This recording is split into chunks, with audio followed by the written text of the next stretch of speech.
बहुत बहुत अभिनंदन और धन्यवाद। आप सबने हमारे वीडियोस देखे, सराहे और उन पर अपने कमेंट्स लिखे और अपने सुझाव दिए। उन सब के लिए मैं अनुराधा शारदा आपको धन्यवाद देती हूँ। आप कि कुछ कमेंट्स और सजेशंस में ये था कि आप जानना चाहते थे कि व्यवसाय आदमी क्या करे, गवर्नमेंट जॉब करे, अपना खुद का कोई बिजनेस करे या कोई प्राइवेट सेक्टर में सर्विस करे। तो उस पर हमने काफी सारे वीडियोस भी बनाए हैं कि आप कैसे आपको धन की वृद्धि हो सकती है जीवन में, आप क्या काम कर सकते हैं। लेकिन ये वीडियो जो है वो बिजनेस पर हमने बनाया है और इसमें हम देखेंगे कि 5 ऐसे सूत्र देखेंगे जिससे हमें मालूम पड़ेगा कि हमारे जीवन में बिजनेस हम कर सकते हैं, एस्ट्रोलॉजिकल पॉइंट ऑफ व्यू से हम बिजनेस कर सकते हैं कि नहीं। हमारा चार्ट जो है वो ज्योतिष की दृष्टि से क्या हमें बिजनेस करने देगा, तो ये सब हम इन सब में देखेंगे। लेकिन जब हम बिजनेस करने जा रहे हैं तो हमें कौन से ग्रह किस बिजनेस पर लेके जाते हैं ये पहले देखें। सबसे पहले हम शनि की बात करते हैं। किसी भी चीज को एक स्थायी रूप देने के लिए शनि देव का हमको हमको जो उनकी जो ब्लेसिंग्स है वो बहुत जरूरी है। और शनि जो है वो कर्म कारक है, तो शनि का एसोसिएशन जो है वो भी बहुत इंपॉर्टेंट हो जाता है। फिर जब हम देखते हैं गुरु, गुरु कहाँ बैठे हैं। गुरु यदि आपके सप्तम भाव में बैठे हैं तो वो आपको, तो कौन सी राशि में बैठे हैं, वो आपको किस प्रकार का काम देंगे। गुरु फाइनेंस का काम बताते हैं, गुरु काउंसलिंग का काम बताते हैं और गुरु जो है वो दूसरों को शिक्षा देने का या कोच करने का वो भी कार्य बताते हैं। बुध जो है वो ट्रेडिंग यानी कि बिजनेस करने के लिए जो आपको लेन देन करना पड़ता है या कम्युनिकेशन करना पड़ता है, क्योंकि बुध तीसरे भाव का भी स्वामी होता है। तो ये भी हम जाने कि वो सारी जो एबिलिटीज है, वो सारी जो क्षमता है वो हमें बुध से मिलती है। और मंगल जो है वो हमें हिम्मत देता है, साहस देता है, वो हमें पराक्रम करने की जो ऊर्जा है वो देता है, जो हमारे बिजनेस के लिए बहुत जरूरी है। फिर हम देखते हैं कौन से भाव, 1, 10 और 7। 1 यानी कि लग्न, लग्न और लग्नेश किसी भी कार्य को सिद्ध करने के लिए बहुत ही जरूरी है। क्यों जरूरी है? क्योंकि लग्नेश जो होता है वो आपकी कार्य करने की जो एबिलिटी है, जो क्षमता है उसको दर्शाता है। और वो कहाँ बैठा है, और जिन भावों को हम देख रहे हैं, चाहे वो कोई भी काम हो, चाहे हम बीमारी देखें, चाहे हम बच्चा देखें, चाहे हम शादी देखें, उस भाव से लग्नेश के कोई ना कोई संबंध बनने चाहिए। इससे ये काम बहुत तत्परता से और बहुत आसानी से हो जाता है। फिर हम देखते हैं दशम भाव। दशम भाव को हम जानते हैं कि हमारा कार्य क्षेत्र है, तो उससे क्या हमारे बिजनेस से कोई संपर्क बनता है। और सबसे जरूरी होता है सप्तम भाव। 1 से 6 भाव जो होते हैं वो उसे हम इनविजिबल हाफ कहते हैं या अदृश्य जो हाफ होता है उसे कहते हैं, क्योंकि ये सारी हमारी निजी जिंदगी से जुड़ी हुई होती है। सप्तम भाव से जो द्वादश भाव है, वो भाव जो है वो हमारे बाहर के लोगों से, हमारे बाकी लोगों से जो जीवन में हम जिनसे मिलते हैं, जिनके साथ उठते बैठते हैं, उनका एसोसिएशन बताता है। तो सप्तम भाव हमारे लिए बिजनेस के लिए बहुत बहुत जरूरी हो जाता है। ये हुई भाव, ये हुए ग्रह और भावों की चर्चा। अब आगे हम चलते हैं, ऐसे 5 डिक्टम देखते हैं जो हमें बिजनेस करने के लिए प्रोत्साहित करते हैं। सबसे पहले हम जाने कि जो पंचम भाव होता है वो हमारे नॉलेज का भाव होता है और वो हमारे भाग्य का भाव होता है। तो आपके पास आपका क्या भाग्य इतना सुदृढ़ है कि आपको इतनी बोलने की शक्ति, पंचम भाव आपके बोलने की भी शक्ति होती है। आप किसी को किस तरह से कन्विंस करते हैं, मनाते हैं, वो भी शक्ति हम पंचम भाव से देख सकते हैं। आपको बिजनेस करने के टाइम में आपको एक सेल्स रिप्रेजेंटेटिव भी बनना है, क्योंकि आपको अपने बिजनेस में किया हुआ, चाहे वो सामान हो चाहे वो सर्विस हो, बेचना आना चाहिए। तो वो भी पंचम भाव से हम देखते हैं। साथ ही नॉलेज बहुत जरूरी है किसी भी काम के लिए, और पंचम भाव आपके नॉलेज को भी दर्शाता है। डिसिप्लिन और ट्रेडिशन जो है वो नवम भाव से आता है। और जो डिसिप्लिन आपको दशम भाव और शनि भी देते हैं, लेकिन ट्रेडिशन जिसको हम कहते हैं कि कुछ साल लंबे अंतराल तक आप उसको मेंटेन करके चलें या आप अपने फैमिली बिजनेस को ज्वाइन करें, तो भी आपको नवमेष के साथ एक कनेक्शन होना जरूरी है। पंचम भाव आपके जो पुराने पिछले कोई पुरुषार्थ हैं या आपके परमार्थ को दिखाता है, और नवम भाव जब एक्टिवेट होता है आपके सप्तम भाव के साथ, तो ये बताता है कि आपको गाइड करने वाला भी कोई है।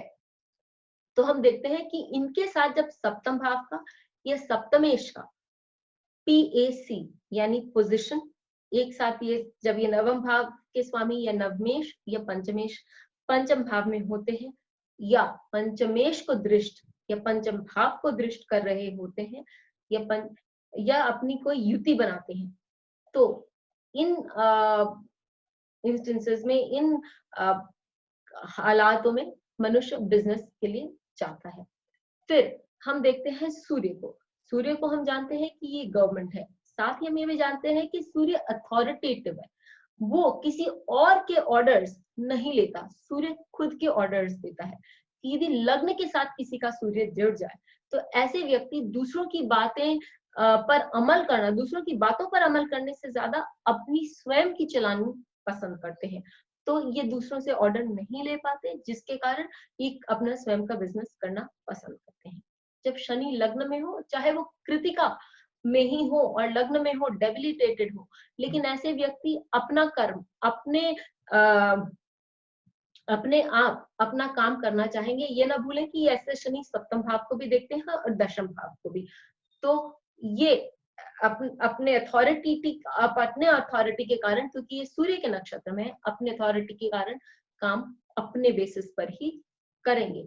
फिर हम ये भी देखेंगे कि यदि षष्टम भाव में सप्तमेश है, अर्थात हम ये जानते हैं कि षष्टम भाव जो है वो कार्य का भाव है, वो श्रम का भाव है, सेवा का भाव है। ऐसे व्यक्ति अब काम करेंगे, सेवा करेंगे, श्रम करेंगे, किसके लिए? अपने लिए, अपने पार्टनर्स के लिए, अपने बिजनेस के लिए। तो यदि सप्तमेश षष्टम भाव में हो तो ऐसा व्यक्ति अपने बिजनेस के लिए श्रम करता है। फिर हम लास्ट ये भी देखें कि सप्तम भाव का स्वामी कहाँ बैठा है, हमें उससे मालूम पड़ेगा कि किस तरह की पार्टनरशिप से पैसा आता है। ये ना भूलें कि काम त्रिकोण 3, 7, 11, इससे क्या मतलब होता है? सप्तम भाव का हमने काफी विस्तार में पहले कर चुके हैं, हम उसके बारे में जान चुके हैं। और तीसरा हाउस यदि हम लेंगे तो ये जानते हैं कि तृतीय भाव जो है, तीसरा भाव जो है, वो आपको क्या क्या देता है? वो आपको साहस देता है, वो आपको कम्युनिकेशन स्किल्स देता है। और तीसरा भाव आपके लिए कॉन्ट्रैक्ट का भाव है। दूसरों के साथ आप किस तरह की बातें कर सकते हैं, किस तरह से लोगों को मना सकते हैं, किस तरह से लोगों को इन्फ्लुएंस कर सकते हैं, और आपका सेल्फ कॉन्फिडेंस यानी मनोबल कितना स्ट्रांग है, वो भी तृतीय भाव से हम जान सकते हैं। एकादश भाव यानी 11th हाउस, इससे हम क्या जानते हैं? इससे हम जानते हैं कि मनुष्य की इनकम कैसी होती है, उसका एसोसिएशन किन लोगों के साथ, समाज में उठना बैठना, उसका सर्कल कितना बड़ा है, क्योंकि एकादश भाव आपको बड़ा सर्कल देता है और आपको कुछ ना कुछ नए तरीकों से नई चीजों का उत्पादन करने की क्षमता देता है, जो कि आपके बिजनेस को आगे बढ़ा सकता है। अब हम इन सूत्रों को चार्ट्स पर लगाते हैं और देखते हैं कि क्या ये जो सूत्र हैं इन पर लागू होते हैं और ये व्यक्ति जो है वो बिजनेस किस तरह से कर रहे हैं। तो सबसे पहले हम देखते हैं ये चार्ट एक बहुत ही सुंदर चार्ट इसलिए है क्योंकि ये व्यक्ति जो है, इन्होंने ऑल इंडिया अपने काम में, अपने प्रोफेशनल सर्विस में ऑल इंडिया रैंक लिया था। और ये जो है, आप पहले इंटर्नशिप करना चाहते थे और उसके बाद ही आगे बढ़कर अपना काम करना चाहते थे, लेकिन इनको जिस तरह की सर्विस में इंटर्नशिप करनी थी या मन था करने का, उसमें उनको इंटर्नशिप नहीं मिली। इसके लिए इन्होंने फैमिली बिजनेस ज्वाइन कर लिया। जैसे मैंने आपको कहा था कि 9th लॉर्ड जो होता है वो ट्रेडिशन दिखाता है। यहाँ जुपिटर जो है वो 9th, गुरु सप्तमेश होकर सप्तम भाव में विद्यमान है और साथ ही नवमेश शुक्र से दृष्ट है, और गुरु जो है वो पंचमेश शनि को एकादश भाव में दृश्य भी कर रहे हैं। तो हम देखते हैं कि हमारा जो पहला सूत्र है वो बहुत सटीक उतरता है यहाँ पर। फिर हम ये देखें कि ये किस प्रकार का काम करते हैं। गुरु क्योंकि सप्तम भाव का स्वामी होकर, बली होकर, चेष्ट बली होकर इस भाव में बैठा है, तो ये बहुत अच्छे काउंसलर हैं, लोगों को बहुत मदद भी करते हैं और फाइनेंस का अच्छा काम भी करते हैं।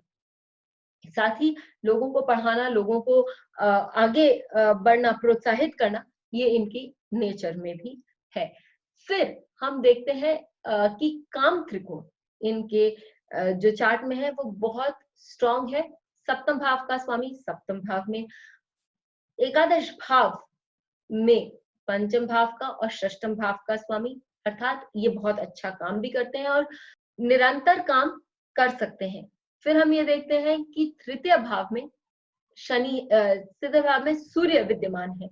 तृतीय भाव का सूर्य मनुष्य को एक जुनून देता है काम करने का और एक अजब ढंग का कॉन्फिडेंस देता है कि वो कुछ भी कर सकता है और उसे डर लेश मात्र भी नहीं लगता। तो इनकी चार्ट पर ये बहुत सुंदर सारे सूत्र हमें दिखाई देते हैं काम करते हुए। फिर हम वॉरेन बफे का चार्ट लेते हैं। वॉरेन बफे के चार्ट में शनि जो है वो लग्न पर बैठे हुए हैं और लग्नेश को और पंचमेश को दृश्य कर रहे हैं, साथ ही हम और दशम भाव को भी दृश्य कर रहे हैं। फिर हमने ये देखा कि लग्नेश जो है वो पंचमेश के साथ सप्तम भाव में बैठे हुए हैं, पंचमेश जो है वो सप्तमेश को दृश्य कर रहे हैं दशम भाव में। जो सप्तमेश दशम भाव में दिग्बली होकर दिग्बली नहीं सॉरी एग्जॉल्टेड यानी उच्च का होकर बैठा हुआ है और साथ ही एकादश भाव के स्वामी के साथ बैठा हुआ है। मैंने शुरू में ही कहा था कि यदि जब हम ट्रेडिंग देखते हैं, जब हम लोगों की बोलने की एबिलिटी देखते हैं, लोगों को दूसरों से काम करवाने की एबिलिटी देखते हैं, तो हमें बुध का पोजीशन देख लेना चाहिए। यहाँ इनका बुध इतना बली है कि वो दूसरों से काम भी करवा लेते हैं और साथ ही पंचम मेष से दृष्ट है और नवम भाव के स्वामी नवम भाव में ही विद्यमान है। तो ये भी इनके लिए एक बहुत सुंदर परिक्रिया बनकर आती है। फिर हम ये देखते हैं कि जो धीरू भाई अंबानी का चार्ट है, उनके चार्ट में सबसे पहले आप ये देखिए कि सूर्य जो है वो लग्न पर बैठा है, यानी हम जानते हैं कि ऐसे व्यक्ति किसी से भी ऑर्डर्स नहीं लेना पसंद करते और धीरूभाई अंबानी की अंदर की क्वालिटी अब हम समझ रहे हैं। फिर हम ये देखते हैं कि मंगल जो पंचम भाव का स्वामी है वो बुध जो सप्तम भाव का स्वामी है उसको दृश्य कर रहा है और मंगल जो है वो नवम भाव में बैठा हुआ है। नवमेश सप्तम भाव को भी देख रहा है, सूर्य है और सप्तम भाव को देख रहा है और लग्न में बैठा हुआ है। तो इससे हम देखते हैं कि ये सूत्र कितना इस पर सटीक बैठता है। साथ ही हम ये देखें कि राहु तृतीय भाव में बैठकर सप्तम भाव और एकादश भाव यानी काम त्रिकोण को दृश्य करता है। शनि जो तृतीय भाव का भी स्वामी है वो भी हम जानते हैं कि एकादश भाव को दृश्य कर रहा है, अर्थात इनका पूरा चार्ट ये बताता है कि ये इनको आगे चलकर एक बिजनेसमैन, एक बहुत अच्छा बिजनेसमैन ही बनना था। फाइनली जब हमने ये कहा कि षष्टम भाव का स्वामी सप्तम भाव का स्वामी षष्टम भाव में चला जाए तो ऐसा व्यक्ति अपने लिए काम करता है। तो हम ये चार्ट देखते हैं, हम ये देखते हैं कि यहाँ मंगल जो है वो षष्टम भाव में बैठा हुआ है और सप्तमेश के साथ इसकी राशि परिवर्तन हुई है और मंगल लग्न को भी दृश्य कर रहा है और मंगल जब लग्न को दृश्य करता है तो ऐसा मंगल आदमी को अपने ऊपर काम करने की बहुत क्षमता देता है। इस चार्ट से हमें यह भी मालूम पड़ता है कि इन्होंने पहले सर्विस करी और फिर जैसे ही दशा परिवर्तन हुई या अंतरदशा आई तो ये अपने काम में करने में लग गए। तो ये बात आप जरूर जाने कि दशा अंतरदशा बहुत इंपॉर्टेंट है ये जानने के लिए कि आप अपना काम कब और कैसे शुरू करेंगे। साथ ही दशांश यानी D10 भी देखना न भूलें क्योंकि वो आपको फाइन ट्यूनिंग के लिए करना बहुत जरूरी है। और दशा अंतरदशा में आप में क्या परिवर्तन आएगा, आपके काम में क्या परिवर्तन आएगा, ये भी हम वहां से देख सकते हैं। जाते जाते आपको ये भी बता दें कि हमारा इंग्लिश में बेसिक कोर्स आने वाला है जून एंड में। यदि आप चाहें तो हमारे वेबसाइट पर जरूर इसके लिए आप लॉग इन करके देख सकते हैं, और आप अधिक जानकारी के लिए हमारे व्हाट्सएप नंबर पर भी संपर्क कर सकते हैं। अपने चार्ट्स पर ये डिक्टम्स लगाने न भूलें, और हमें जरूर बताएं कि आपके चार्ट पर कितना फिट बैठ रहा है, कितना सुंदर आपको रिजल्ट्स दे रहा है। और लाइक करें, शेयर करें और सब्सक्राइब करना ना भूलें। जब फिर मिलेंगे तब तक के लिए